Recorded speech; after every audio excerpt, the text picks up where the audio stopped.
Good, good का मतलब होता है अच्छा या अच्छी। उसकी लिखाई अच्छी है। She has good hand writing. मैं आपको गुड का मीनिंग तो बता चुकी हूँ, अब हम इसको सेंटेंसेस में भी यूज़ करेंगे। तो फर्स्ट सेंटेंस हमारा क्या था? उसकी लिखाई अच्छी है। She has good hand writing.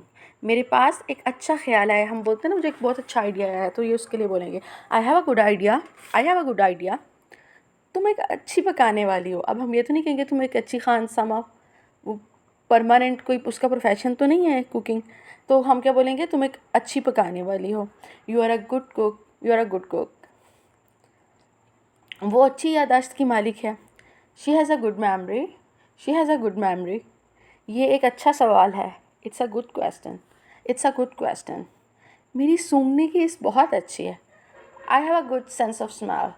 I have a good sense of smell. तुम एक अच्छी लड़की हो। You are a good girl. You are a good girl.